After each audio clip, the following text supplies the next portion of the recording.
Thank you for joining me today as we explore day 16 in 30 Days to Unstoppable, Be the Dream Made Visible, the magical thread between love and alignment.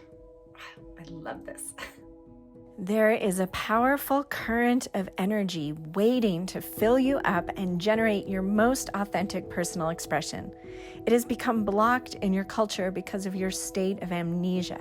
You forgot that love is the most powerful energy, the pinnacle of the energetic pyramid, and distracted yourself with achieving and producing. Today, you will reconnect with this current and it will awaken within you a renewed sense of purpose and passion. So much of your dis-ease is caused by your lack of alignment. Allow yourself to refocus your attention on that which you love and feel yourself coming into your center where you are in your power. Today, you allow a spiraling helix of energy to flow from top to bottom, from love to alignment and back. Throughout these pages, you are remembering how to care for yourself as a vibrational being.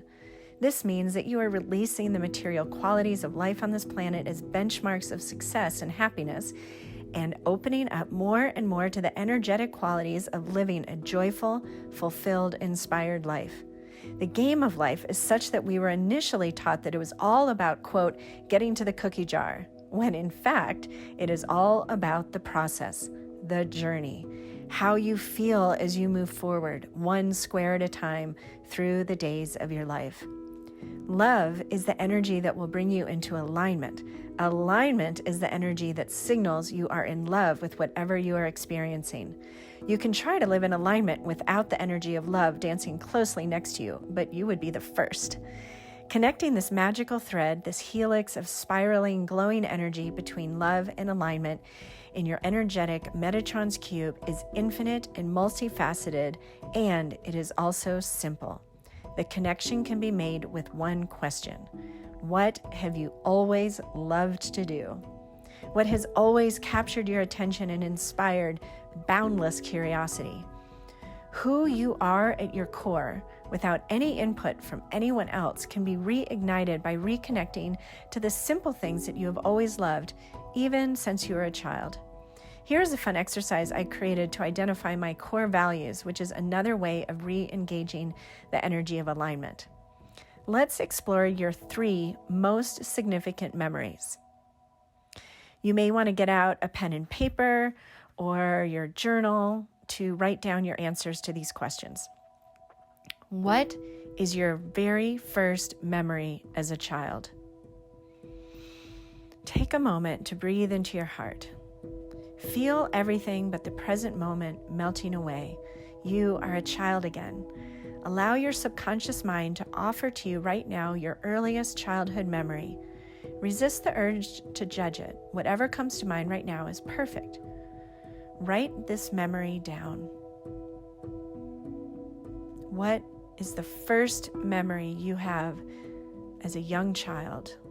Whatever comes to your mind right now is perfect. After you've written down your first memory, what is your next most significant memory? Maybe it was something memorable between the ages of 5 to 10 because of how fun this experience was, or because of how sad or challenging this experience was. Either is fine. Write down this second memory, perhaps from ages 5 to 10. You can pause the video if you want to write this down. Finally, one more significant memory from your school age years. This could be any time between ages 10 to 18, junior high or high school. Again, positive or negative, fun or sad, whatever comes to mind is perfect. Simply receive the memory right now and write it down as well.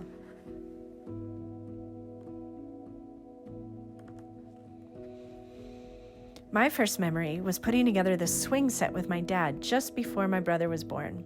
I was 2 months or so shy of turning 3. I remember being on the grass in the backyard. It was just me and my dad. He was happy. The swing set was super exciting. We were having fun. Look back at your first memory. What is the predominant energy of this experience? For me, it was fun. I know fun to be absolutely one of my core values. I also had a client whose first memory was standing in her crib crying for her mother. That memory connected her to a long memory of trying to get her mother's attention, not a quote-unquote fun memory. With deeper inquiry, she realized that what she was desiring in that moment as a baby in the crib was connection. She also realized that as a mother herself, she had always made sure to be extra attentive to her children. She did not want them to feel the lack of connection that she had. So one of her greatest core values was connection. Positive or negative memories can each guide you to one of your core values. My second memory was in kindergarten when I contracted scarlet fever and chickenpox back to back. I was super sick. I was out of school for a little over a month. It was the worst case of chickenpox my 70-something-old doctor had ever seen, and the scarlet fever rash inspired a midnight trip to the emergency room for a chest x-ray. It was that kind of scary sickness. I can still remember feeling so destroyed. I remember my neighbor mom having me over for a tea party when I was covered with chickenpox so her 5 kids would get chickenpox. Younger, I guess, was better. And I was exhausted. I couldn't wait to get home. My parents moved the TV into my room and I got to eat milkshakes every day. I even had chickenpox in my mouth. After that month, and after my scabs went away and the kids stopped teasing me, even more magical things happened. My family celebrated with a trip to Great America, the Six Flags amusement park about an hour away, and I got a new dress. When I was given the assignment in 4th grade to write about my best life experience, I wrote about scarlet fever and chickenpox. I learned that when you survive deep, dark experiences, you are rewarded with shiny, sparkly experiences. I had been initiated into the power of contrast and the joy that results when we can rise above the quote-unquote illness and catch hold of that silver lining. I have always valued, as a result, life's challenges. Coming out of them, I instantly look for the gift. What did I learn? What do I now know I am not? How am I stronger, wiser, more compassionate? I love the roller coaster ride, the ups and downs. I teach now that we learn through contrast. Contrast, optimism. My Pollyanna self is highly valued. My third significant memory was 5th grade. I was so in my zone in 5th grade. I loved my teacher and the feeling was mutual. Most significantly, I was the only kid in the class who had 2 desks, the kind that lift up to reveal storage for your papers. It had the peninsula of desktop that reached around to your right side, not sure what the left-handed students did, to provide a rest for your writer's arm. Remember those? On both of my desks, I had taped white drawing paper to that right side, taking full advantage of that peninsula of vertical space. On the top of the paper, I always wrote doodlios. Below that is where I drew or doodled, and the bottom section, the tip of the peninsula, was separated by a border design so that my visitors could doodle there. It was my first art center. My core self, my most aligned, authentic self, has always valued creativity. So for me, they're fun, optimism, and the power of contrast, and then creativity. Look back on your 3 memories.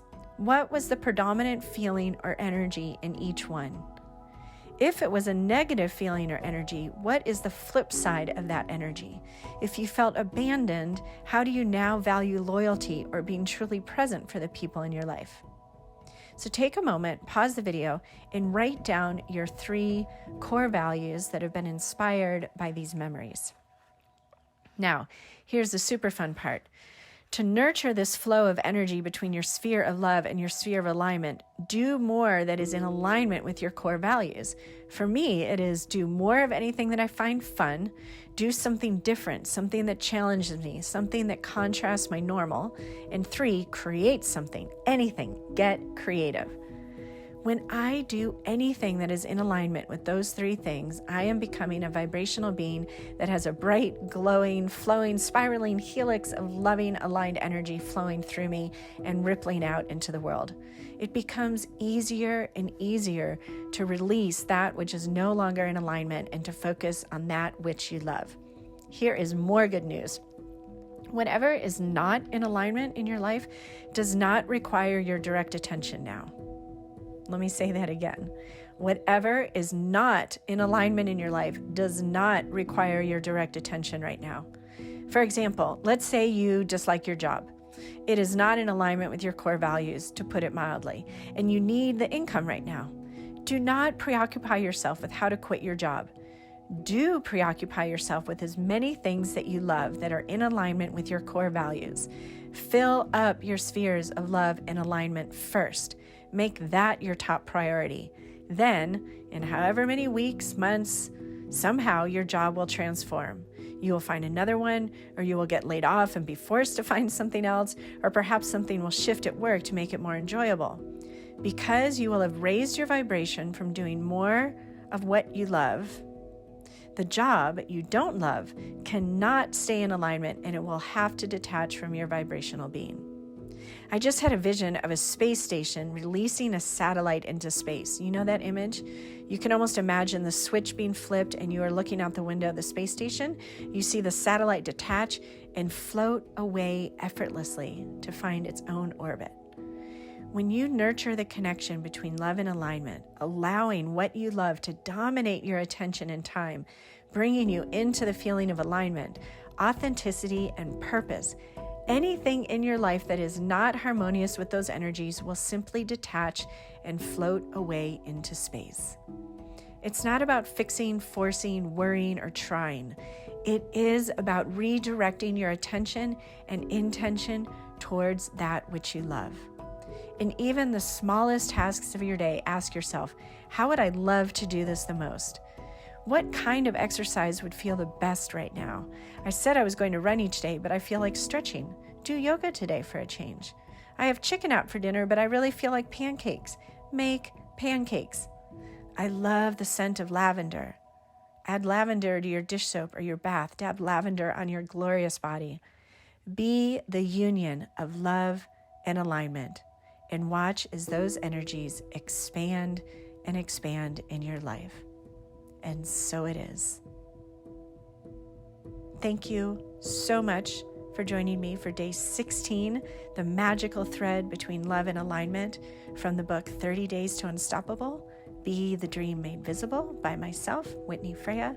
It is available on Amazon, Audible. It is available in paperback and audiobook version as well on my website at whitneyfreya.com.